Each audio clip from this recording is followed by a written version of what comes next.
You're listening to the Scaling Wellness Podcast, the podcast dedicated to sharing the what, why, and how of scaling your wellness practice, as well as sharing inspiring stories of how others did it themselves.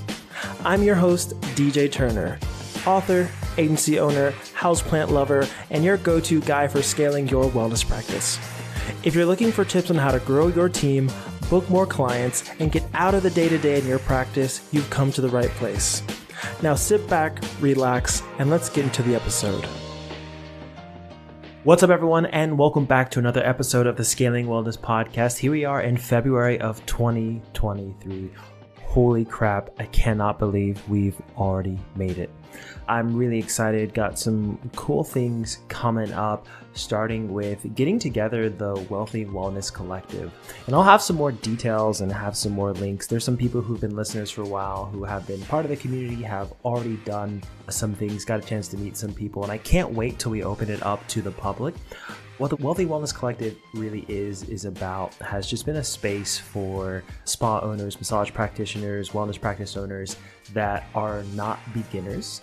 It's been a lot of people who are here on the podcast, and a place for people to learn and network and mastermind and rub shoulders and really get to see what's working, what's not working. There've been some really cool people, some of our multi-six-figure earners, seven-figure owners, multi-location, multi-business. And one of the reasons I started to put this together and sort of create this space has been to just say that, one, I see you. I see that you guys are far and above exceeding what is expected of people in this industry. You are that top 20%, in some cases like this top 1% of the industry, without needing to go into franchising necessarily or being more of a corporate route. And also the sense of what I've learned from this podcast is, for a lot of people, it can be kind of lonely at the top, so to speak. And I think it's a place for other people to get it, to understand the struggles that you're dealing with and going through.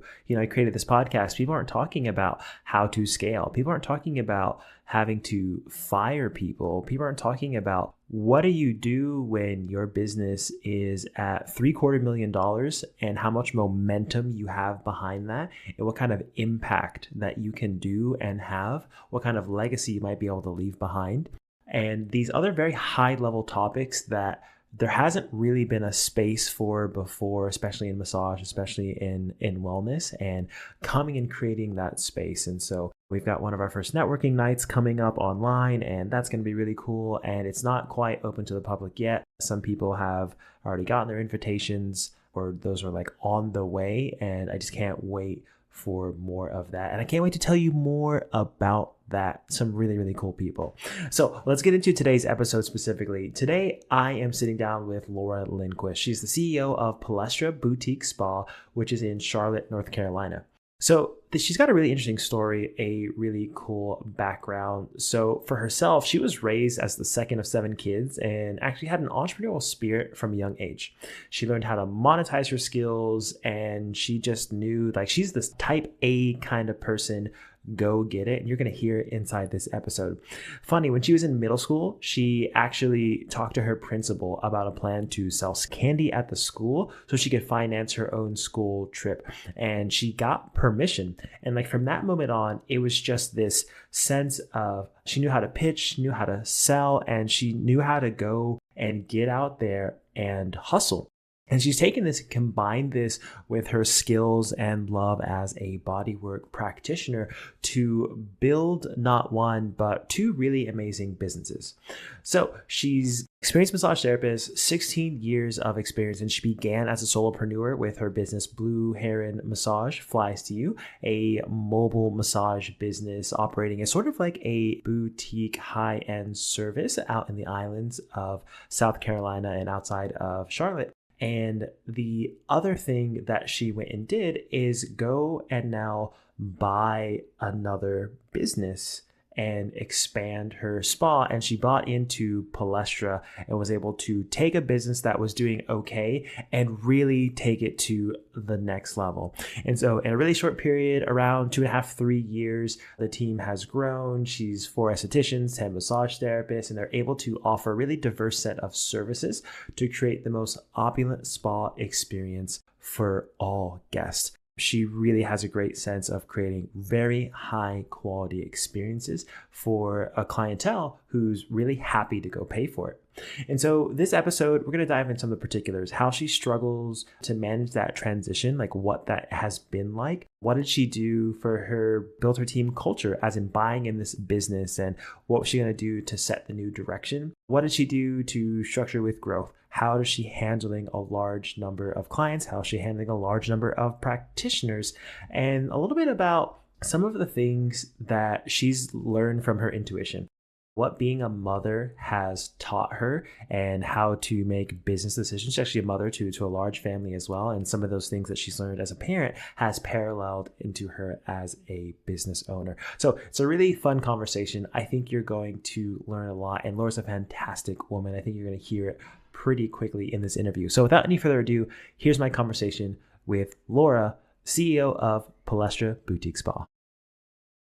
So thank you, Lora, for sitting down. I'm really excited to get into this interview. We had a chance to have a conversation a little bit kind of the day before we are recording this. One of the first things that I always like to do is provide some context for everyone who's watching or listening.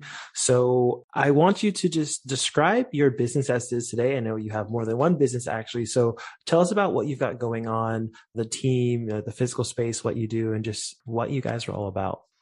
Sure. So I've been a practicing massage therapist for 16 years, started as a solopreneur with Blue Heron Massage Flies to You. I currently continue operating that business in both Pawleys Island and here in Charlotte. It's kind of small compared to the brick and mortar that now operates with Palestra Boutique Spa. But it's kind of the whole umbrella. So in the Pawleys Island location, we're at the beach in South Carolina. The Flies to You is the concierge where we do massage in homes, businesses, and we come to you and provide that service. Palestra Boutique Spa is a 2,000 square foot facility. We offer massages, facials, body treatment. We're a full service spa with lashes, brows, waxing, those types of things. And our team has grown in the 2.5 years since I bought this business and kind of expanded into the brick and mortar world of massage to now having 4 estheticians and 10 massage therapists. So the core of what we are is really offering more than just a massage or, now a facial. It's been really educational for me as a massage therapist to come into, a space that I don't really understand, have to educate myself. So it's been a really awesome journey to learn what that whole aesthetics world is like. But our kind of mantra is that your self-care is our best care. So we really want to provide a consistently high quality experience. That is just that. It's an experience. It's not a transaction. It's a relationship that we have with our clients that allows us to be much more than just where you go to get massage or facials. And so I think having that mindset has been the key to creating, almost unintentionally, where I'm at today. So I want to take a moment and look back because I'm always interested in, who the people are behind businesses. So I'm curious, when you think back to like maybe late middle school, early high school, these kind of 13 to 15-year-old age, who were you at this time and what were you interested in? Well, it's kind of a funny, as I think back to those years. So 8th grade, about that 13, 14-year-old, I was always an entrepreneur at heart. I was always somebody who was looking to get what I wanted. And really, isn't that just the definition of an entrepreneur? You want something and you figure out how to go get it. You find a need and then you figure out how to fill that and meet the needs of those around you. So there was an 8th grade Washington, D.C. trip. And I'm the second of 7 children. And so we were kind of the working poor. My parents provided for us on a very basic level and some little extras, but this was kind of a big extra. And when I asked them, can I go on this school trip to Washington, D.C., they were very supportive if I earned the money.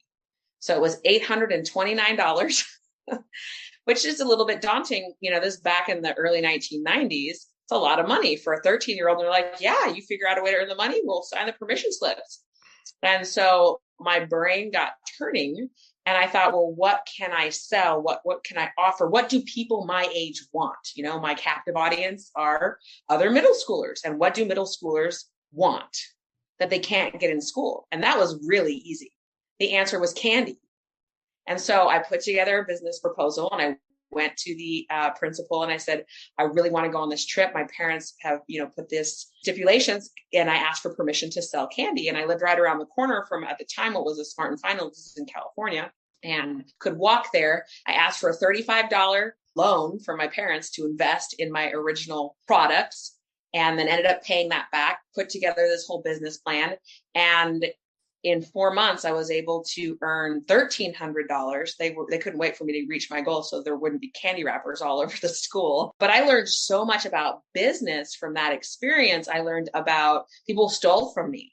People tried to devalue my product and convince me to lower my prices. People tried to wheel and deal with me. So, between sales and managing inventory and dealing with theft, it was really quite a learning experience that helped me realize at a relatively early age. And then I started a furniture refinishing business after that into the next year. And I refinished people's pianos and front doors. I always liked wood shop and, kind of getting my hands in stuff. Imagine that I've always been kind of handsy and I like to get my hands in things. And so I really liked working with wood and refinishing furniture. And so I did some of that and I babysat. And it was just always for me, this idea of how can I get what I want by giving the people what they want? And so from a very early age, I was just a born sales person. My dad's that way. He can sell ice to a polar bear. And so I inherited that trait. I was just always very charismatic and persuasive in selling my ideas and selling and pitching, not to say that I didn't have rejection. I did. But my dad kind of taught me at an early age that rejection is part of success. And so as long as you embrace that rejection, you will always find success. That failure is just a stepping stone on that path. And so I never really was afraid of failure or rejection because he taught me that in sales, it's a numbers game. It's just numbers. And the magic word to success when you get rejected is next, just on to the next one. And so that was kind of my early teenage experience, the entrepreneurial world, that I think taught me some of those basic, important people and business skills that I think people pay a lot of money for those lessons in college. And I got them in the School of Hard Knocks. And so after you finished middle school, finished high school, you went to university, studied zoology, animal biology. What was it that brought you into massage and wellness? Oops, there we go. I think I lost you. Okay, it probably was on my end. This is the spot I live in Mexico. Okay, cool. I got the end of your answer. So I'll just kind of start the question again. Okay. Okay. And we're back. So you finish middle school, you finish high school, you go to college, you're studying zoology, animal biology. What is it that leads you into massage and wellness? So my major initially it was biochemistry, and then I changed it to biology. And then it was at the very end of because I was always studying more the human side than the animal side. Zoology was just a quick way for me to finish up my degree because I was pre-chiropractic. So what got me into wellness, like so many people when you hear their stories, was trauma. I had a lot of injuries, my first of which, and this is always a great story to tell, people always laugh, my first major injury was when I was 4 and I had my head run over by a golf cart. And people ask, how does that happen? It was just this fluke. My dad took me and my sister golfing. I was sitting on the floor. These are the old school. Remember, this is early 80s, right? This is 1983. And I'll date myself a little bit. And so, they weren't these posh seats. There was only one bucket seat for the driver. So I was sitting on the floor next to my dad and I had a hot dog and a soda in my hand. And we went over a speed bump. I was, on my sits bones and I kind of rolled to the side. And as I fell out the door, or what would be considered the door, I reached up and must have grabbed a hold of something and it flipped me under. And so I had kind of a traumatic neck injury. I was young enough that my skull kind of bent a little bit. The doctor said if I'd been older, it might have fractured my skull. So my skull was intact, but there was a neck injury that came from the trauma of that, having your head run over when you're 4. But because there was no fractures at the time, he just kind of sent me home. I had some scabs and obviously some facial injuries that were superficial that healed. But then as I got older, I would get these really bad headaches. And so I was at a chiropractor's retirement party, of all things, at a mini golf course. And what kid doesn't get frustrated doing mini golf? And so I got this massive headache, and he kind of palpated my neck and was just like, she's got some stuff going on that you really should get checked out. So I started getting chiropractic care at 9 years old. And that led me into it gave me a lot of relief, and it helped me a lot. I was able to get my headaches under control, and my parents kept taking me to the chiropractor as I got into sports, would have sports injuries, a few car wrecks in my teenage years. So chiropractic was always something that I was able to have to recover from these injuries and these traumas. And so that was what I wanted to do. I became fascinated with how the body can heal itself. And so I was going to college to be a chiropractor, and came out of college, enrolled in chiropractic school. And at that phase of my life, I kind of hit a crossroad and was getting ready to get married, and felt like I had to choose between having children and going to school to be a chiropractor. And I felt like I couldn't do both well, because they're both such demanding careers. And I definitely consider motherhood my first career. And so I chose not to go to chiropractic school, and threw myself into motherhood. But because I loved, again, I've always had my hands on people. So as long as I can remember, we would always scratch each other's backs as siblings, rub each other's necks. You'd get knots, we'd work them out. As an athlete, I would always grab a hold of my male and female fellow athletes, and I would be able to get rid of other people's headaches and aches and pains. So I just kind of had a knack for body work. And after I had my first child, my husband was trying to figure out what he wanted to be. And he mentioned, maybe I'll go to massage school. And it was just kind of this moment, where I was like, oh, I want to do that. It was always something I wanted to do when I was in school to get my undergrad, to go to chiropractic school. But I felt like I couldn't do that, because I would go and get massages at the massage school and think, wow, this would be really cool to do. But I'm focused on chiropractic right now, so I can't. But it just kind of sparked that desire that I had kind of forgotten about. And so I ended up going to massage school, found out I was pregnant 3 weeks into my 1-year program with my second child. So that was a little bit of a juggle and a journey, but came out licensed at about 26, 2 kids, and then started my journey. And obviously just my passion for taking care of my kids and taking care of my family members. And of course, taking care of myself, because as body workers, so many people are guilty of this. I am not one of them.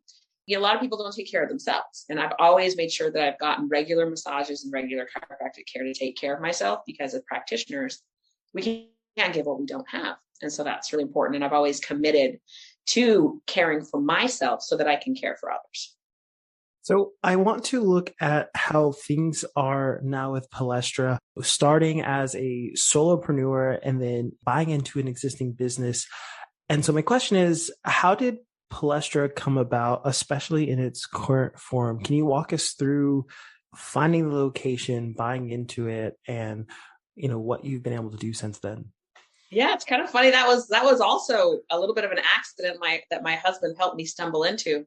He's a researcher. He likes to just look for businesses and look for that things are for sale. And he came across this spa business that was for sale, and he brought me the listing. And this is as I'm running Blue Heron Massage Flies to You, and I've got a successful solopreneur business. I've got no overhead. I've got no staff. I do have my massage therapist that's running the Polly's Island practice at the beach. So I've got some residual income from her running that business that I built when I moved to Charlotte. And so he brings me this business that's for sale, and I literally blew him off. I looked at it. I was just like, why would I want to have a business with overhead when I have a business without overhead? And he convinced me to just kind of give it a second look. And so started looking into the numbers, called the agent, talked to the owners. They're lovely Dutch immigrants that had built the business from the ground up. They were aestheticians. but owner operators. And it was really important to them because they cared about, we had similar values as business owners as far as having that relationship and taking care of people. And they really wanted to sell the business. After 24 years, they were just tired and they wanted to retire. They were done, which makes sense. It's a long time to own a business. But they wanted to turn their client base over to an owner operator that would care about their clients as much as they did. So it was a really good fit. A lot of obstacles in the way, but it took us about a year. We started the process in January of 2019, and we closed the deal December 3rd of 2019. So almost a full year to get that deal closed. And then we all know what happened in the beginning of 2020. The other owners were like, man, we dodged a bullet. I'm like, thanks for rubbing it in. Appreciate it. So since buying into the spa, I'm curious, what were things like? Obviously we had lockdowns, but just so what was the situation like once once the practice was yours? Just what was the team like, the space like once, Sure. At that moment? Well, when we went in buying the business, we knew we were going to have to move it. So the current landlord was not willing to renew the lease. And so I had to find a new space, which we were able to do only 3 blocks away from the previous location. But we bought the business December 3rd. We operated for about 2.5 weeks. We closed on Christmas Eve. And the previous owners had always closed between Christmas and New Year's. So we moved the business between Christmas and New Year's to the new location. And then had to open at the current facility that we are now operating out of. So bought a business, moved a business, and there was quite a bit of, not a tremendous amount of build out, but we certainly had to invest. It was previously a medical type office. So it was very cold and not welcoming. So there was a lot of aesthetic things that we had to do with the space, but the bones were really good. So we had to kind of, put in some warm floors and obviously paint and put some chandeliers and, not make it look like a cold medical office. But it's been a really great space for us in these last 2.5 years that we've been able to grow. The team, to answer the question about the team at the time, was me and 3 other massage therapists that were only part-time, 2 of which I brought with me. So the business only had 1 part-time massage therapist when I bought it. So I brought 2 of my, I guess you could say, massage colleagues that I just met in various different places and had good relationships, and they were looking to pick up some extra work. So I brought those 2 with me, and the owners, being estheticians, were leaving, and they only left 1 esthetician. So I had to hire estheticians out of the gate to take over their client base. So that had a really interesting set of challenges. People do not like change when they have those relationships. And it was a really challenging transition period because not only were people having to change practitioners, but they were having to change locations. And so we were as strategic as we could be in trying to capture as much as we could the client base. But a lot of people were not happy with how things kind of went down, things outside of my control. And so we had to win back a lot of clients, circumstances outside of our control. And then the team has kind of taken a life of its own to grow to where we now have 10 massage therapists and 4 estheticians that vary between full-time and part-time. I would say half the people that work here, it's their sole source of income. And the other half, they have other things that they do. And, one of our massage therapists is the lead massage therapist at Martha's Vineyard every summer. And I always encourage people to do what's best for them. And if what's best for them is to go work somewhere else, then I'm all about that. I really do encourage those that work on the team that if I can't offer something that someone else can, then you need to go do that because you need to do what's best for you. And so that mentality has kind of created this culture. And I don't think I was intending to build a culture, but that's what it turned into. I realized that's what was happening. My thought process is I just want to treat people how I wish I would have been treated as a therapist when I was working for others, which didn't happen very long because I was just like, oh no, you're not taking that much of my hard-earned blood, sweat, and tears. I can go get my own clients and I'll keep all the profits. So obviously my mindset of really encouraging people to have work-life balance, take opportunities that work best for them. I haven't had to hire any of the staff. Everybody's come to me. It's been this really organic natural process where it just has kind of happened. And I all I can chalk that up to is what I consider to be the law of attraction, that you attract what you are. And word gets out that you're paying better than anyone else, because that was always one of my business goals, was to pay massage therapists and people that worked on the team. And I don't say my team because it's our team, everybody's contribution, whether you're, and especially front desk, front desk is a really important position. And so a lot of front desk gets treated like trash at a lot of places because it is an entry level position. Obviously, it doesn't pay that much, but sometimes people just want respect and they want to be valued and feel like their opinions matter. And, those are the people that are representing us. They're booking our appointments. They're dealing with the clients, and the experience people have with the front is just as valuable as this experience that they have with us. And so making sure that every member of the team, wherever it is that they're working, feels valued has kind of been an important part of my, I guess you could say, ethos. And that's kind of worked to build a culture where everybody works together and everybody works to serve one another. And that, I think, comes from the top down, that in order to build a successful team, it starts at the top. And so as service-minded individual, I work really hard to serve those who work on our team. And that becomes contagious. And we have, we did an incentive one time, we called it the warm fuzzy jar. I wanted to get away from this mentality of, oh, that's not my job. Instead of being like, oh, well, that's not my job, or I don't have to do that. It's, what can I do to help? What can I do to make the experience with the team better? What can I do to serve those around me? And so because that's how I treated everybody, I started this warm fuzzy where when somebody would serve you, you would write their name on a Post-it note and what they did for you, and you fold it up and put it in the jar with a little craft fuzzy ball. And then at the end, it got full, and then we had a party, and I pulled out of the jar for prizes. And so people would win prizes. So basically, in return for somebody saying, thank you for serving me, you would give them an opportunity to win a prize. And then we would all work together to have kind of a team incentive. And so we had a lot of fun with that. That was good. But it's just this mentality of not just being in it for you. It's not about me or you. It's about us as a team, and how can we work together, because a rising tide lifts all boats. And in this time, you've made a lot of progress, I think, in a relatively short period of time. So we've had building your solo practice, then coming in, buying a location, and growing this through a pandemic in a very short period of time. I know we had a chance to talk about this before we were recording. And so I'm curious how you have structured growth. And when you think about not just Palestra, but your career as a business owner and massage therapist, what are those things that have been very intentional about growing the size, or unintentional, or even choosing when to grow? What's been your overall approach? Yeah, that's a great question. And because there have been intentional times that I have chosen not to grow. And those times were when I was embracing my first career. I have 6 children.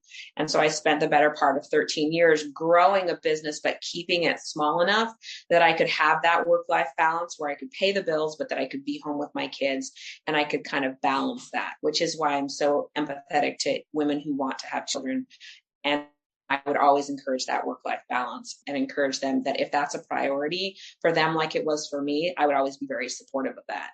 And so there was a lot of years that I didn't grow my business on purpose. And then as my kids have gotten older, it's interesting you use the word structured growth. There was nothing structured. Anyone who knows me, knows that I'm actually pretty spontaneous, and there's not a lot that's structured. I'm very disciplined, but I don't know that structured is the word that describes me, as far as I fly by the seat of my pants. And I think to be successful in this industry, you have to be flexible, because people cancel last minute all the time. People want to get booked. Can I come in right now?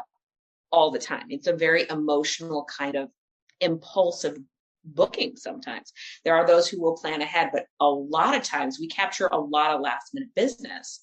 And so keeping ourselves with an open, flexible mindset that we're going to have people available for this last minute client base has been what's allowed us to capture a lot of the growth that a lot of people are like, I'm only going to answer the phones from this time to this time. Other than that, people could leave a message. Well, guess what? Some people don't like to leave messages. So I answer the phone at 9:30 at night. I answer the phone before we're open.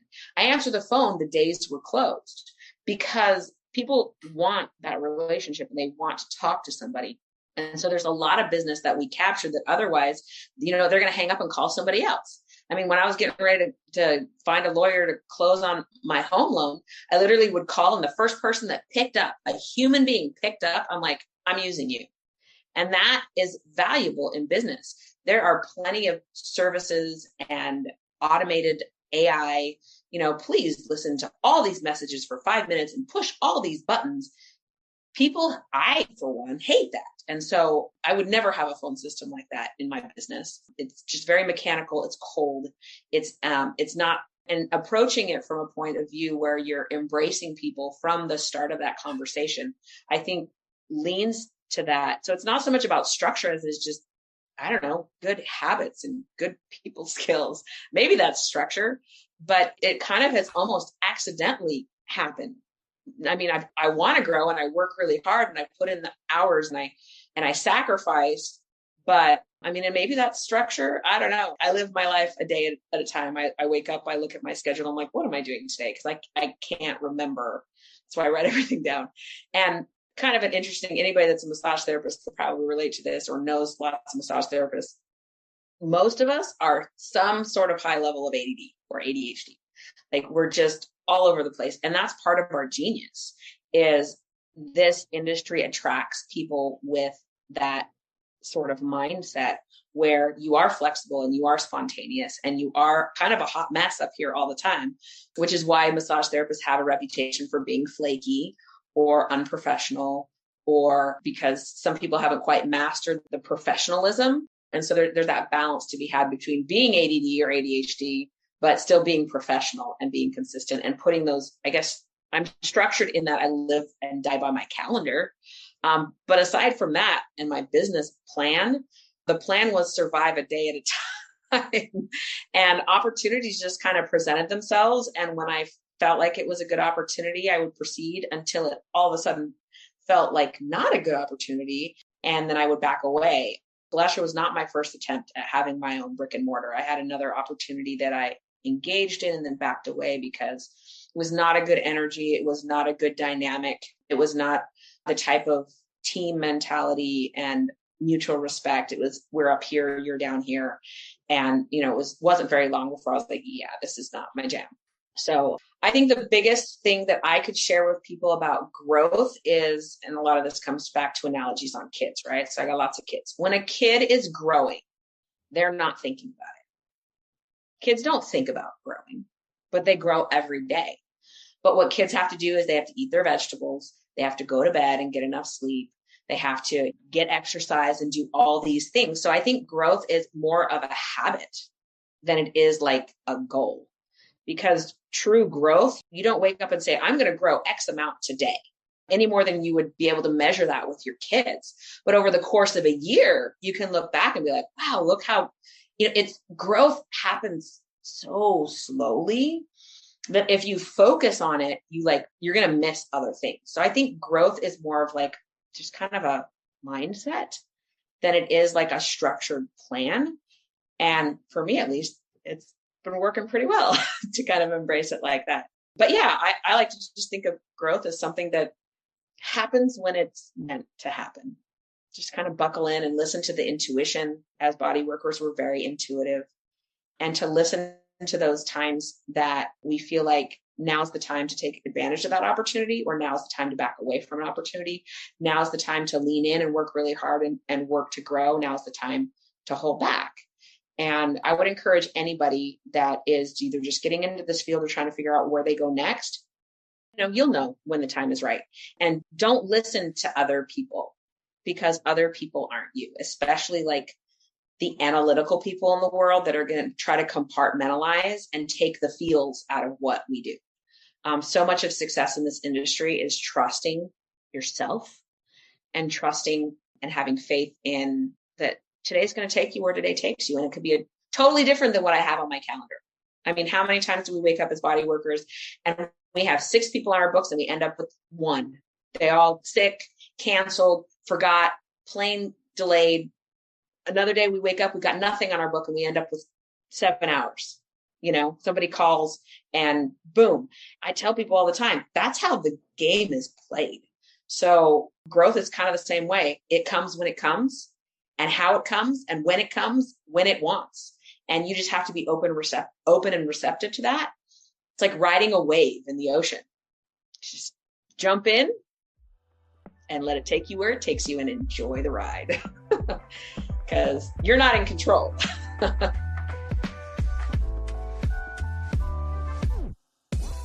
We'll be back with this episode in just a moment. But first, let me ask you a question.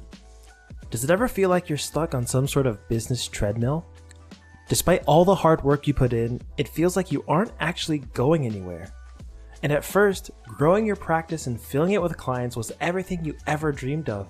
But now, the day-to-day of your business is starting to almost feel like a never-ending nightmare. You know you love your clients, you maybe even built a team, and you can't imagine giving any of it up, yet at the same time, you feel like you just can't seem to escape. If that sounds like you, I want to offer you an alternative. I like to call it Wellness Practice Freedom. It's a place where your practice gives you more than just money.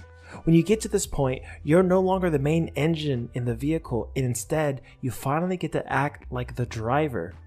And most importantly, you'll be in a place where you can work as little or as much as you'd like, because you know that your practice is built in a way that it can thrive without you. Sound interesting? Then I want to invite you to take the journey to achieving wellness practice freedom. During this call, we'll dive into exactly what freedom looks like for you, the changes that you need to take, and what's going to allow you to step back from your business without worrying about your income or everything falling apart. Ready to get started? Then head over to my calendar at www.scalingwellness.com/chat. Again, that's www.scalingwellness.com/chat. Now, let's get back to the episode.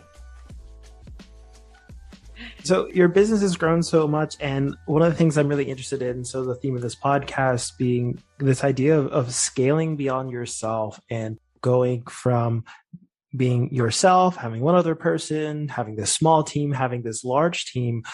When you look back and think about how you've had to change as the demands of your business has changed, have there been any mistakes or maybe hard lessons that you think back on or stand out to that you'd say you've really learned the most from? Oh, yeah. I think what prepared me the most, what was the hardest learning experience that prepared me for running a team was motherhood.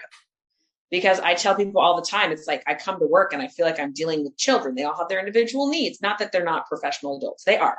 But it's like they may have, they're arguing about something, or they're feeling like their needs aren't being met, or they're not cleaning up after themselves, or they have to be reminded. So it's like, I joke with the team all the time that like, I'm like the mom and they're like the children. And it's just like, you guys, when the lotion bucket is done, make sure you scrape the bottom before you open. Do you guys like it when your kids open a second box of Cheerios or a second gallon of milk when there's already one open? No, please don't do that at work. But, people do that kind of stuff.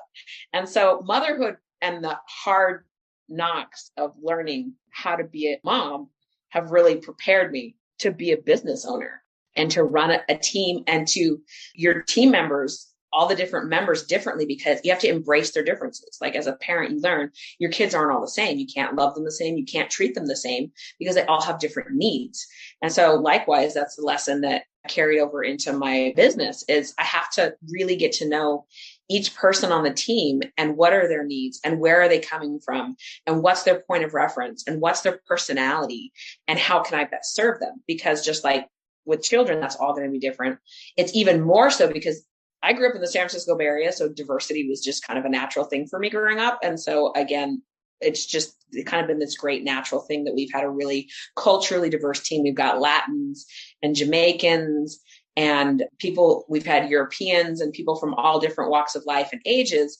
And people come from that cultural differences. If you don't understand where people are coming from, different things mean different phrases, different body language mean different things to different people based on their cultural experience. And so having to I guess you could say, mitigate misunderstandings between team members that have different cultural backgrounds. Well, you have to understand where she's coming from. And in her culture, this is like normal. In your culture, it's offensive. And so, I don't think she meant it that way, or he meant it that way. And so why don't you guys sit down and talk to each other? It's like, when my kids have an argument, I'm like, you two are going to sit here in this room until you work out your differences. Like, don't come to me until you put your big girl panties on or your big boy panties on, and you're adults.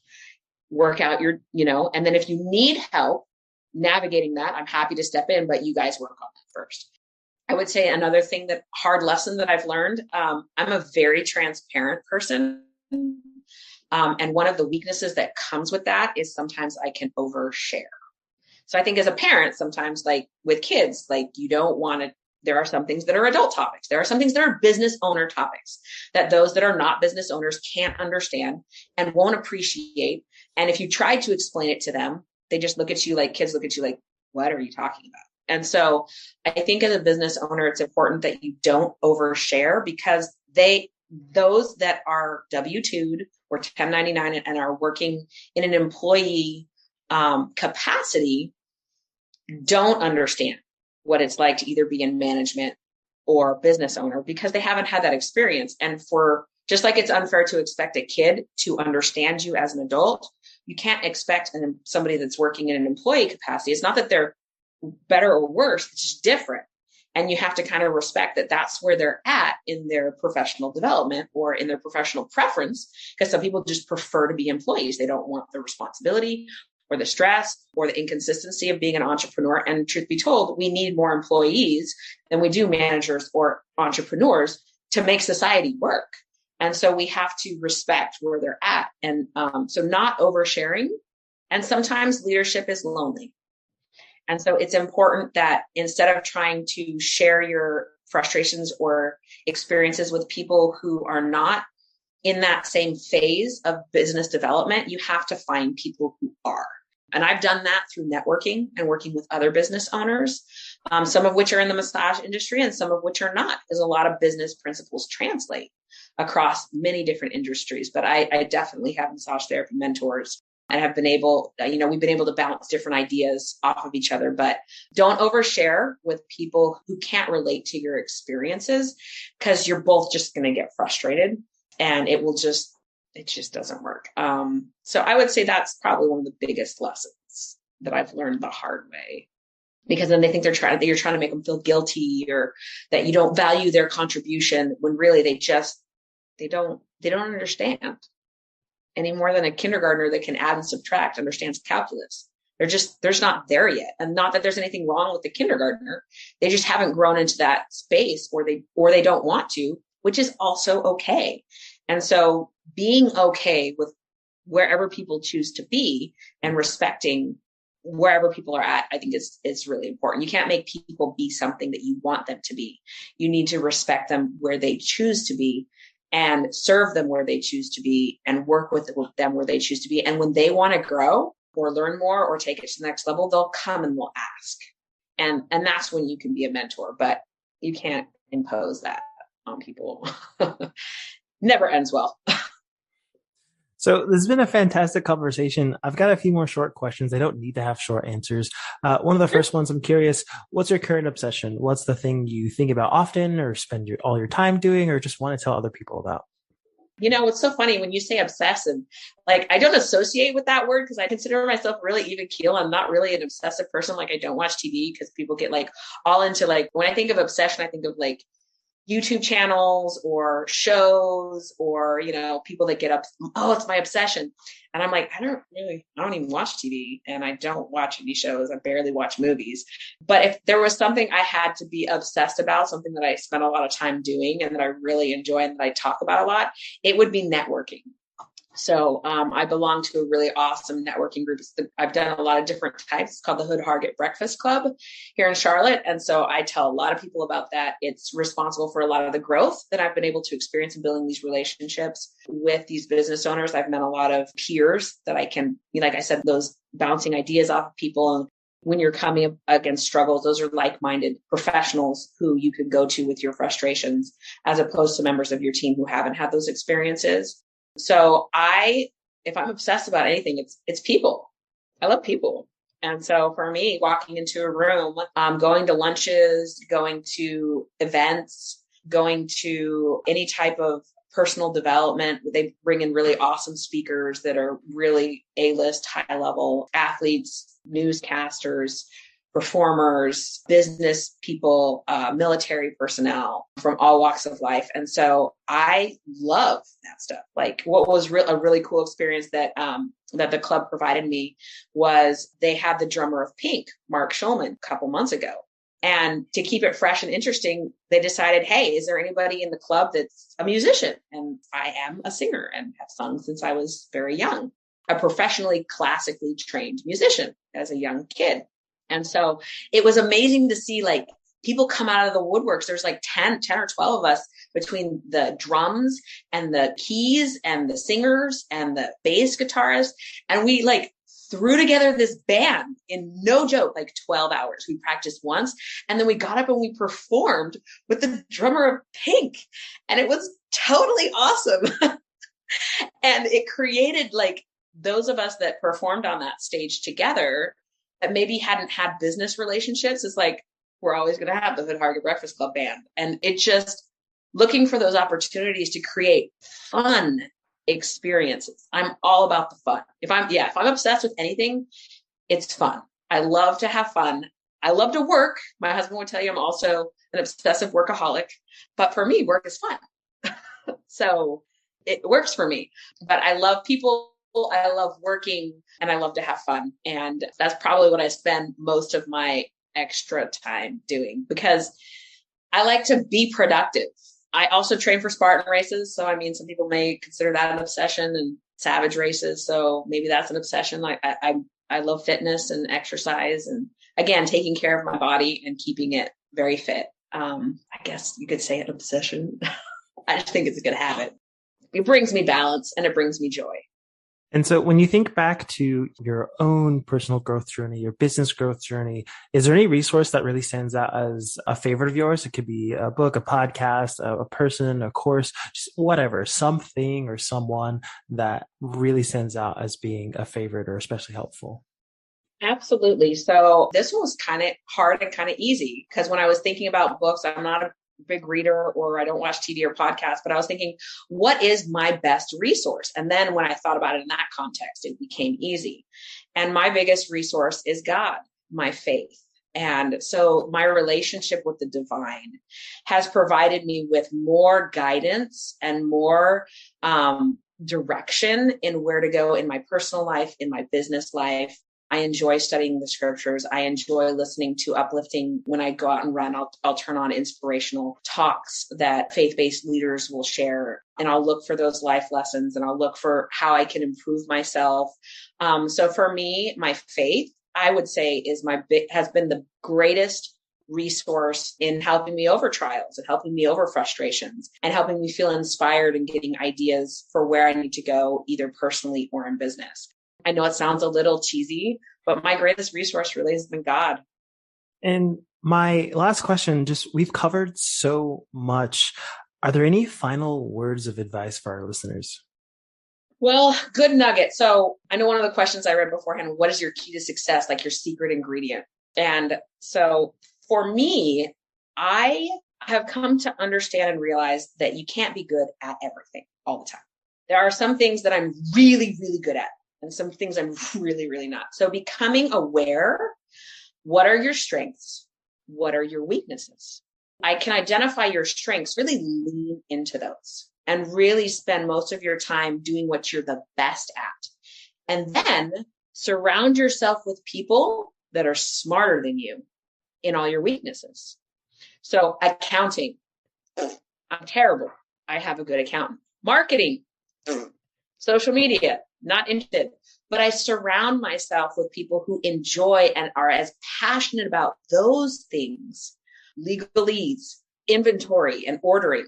There's so many things that go into running a business, payroll, kind of the back office stuff that I don't really enjoy. I'm like the front of house. And as we're growing into the next phase of our business, which is we're going from the 2,000 square foot space to a 3,800 square foot space at the Hyatt Centric in South Park, which is quite an upgrade. If you're not from Charlotte, I'll just say it's an upgrade, a major upgrade. But as the business has grown, my biggest struggle has been like, how do I keep up with the growth? Like the growing pains have been so severe that sometimes I feel like I'm drowning, which is a good problem to have, but it's still a problem. And so I have focused on my strengths, what I'm really good at, building relationships, being the rainmaker, building morale, connecting with the team members, putting the team members on the table and checking in with them. Like that's how I check in with my team member. I'll be like, hey, I put myself on your book, get on the table. And I'll check in and I'll give them a massage while we're talking about what their life is like. And they appreciate that so much because they feel like I care. So that's what I'm good at. But I surround myself with people that are good at the things I'm not good at. And so I think that that's for me been the secret to success is stick with your talents and outsource the things that you're passionate about and that you love doing, because that's what you're going to be best at. And then find people that love to do the things you don't love to do and outsource it. Because I mean, as a solopreneur and even at the beginning of Palestra, I was doing everything. And it's been at times totally overwhelming. And I've had to bring in a business partner he's the back of house guy. And so I'm transitioning from doing it all and the stuff that I'm not good at, not so well, and hating it, to really focusing into my staying in my lane where I'm really gifted and talented, and trusting people who are talented at different things. You cannot grow a team in this industry and build a team all by yourself. Obviously, there is no I in team. So you have to, and don't get me wrong, I'm type A personality. My brother calls me the vanilla gorilla. He's like, you're the most alpha female I have ever met. And, I definitely have a control freak side, but at some point in order to grow, you have to let go and trust people and trust the team and trust the group. And it takes a level of humility to be like, you know what? They're better at that than me. And I can't do it all. So I would say that's my final pearl of wisdom is identify your strengths and weaknesses, lean into your strengths, and surround yourself with people smarter than you when it comes to your weaknesses, and have fun while you do it. Just find joy in the journey and embrace the suck of the bad days and ride the high waves of the good days and realize that tomorrow is another day, and just have fun. So thank you again so much for this conversation. If someone wants to learn more about you, your business, or get connected with you, where's the best place for them to go?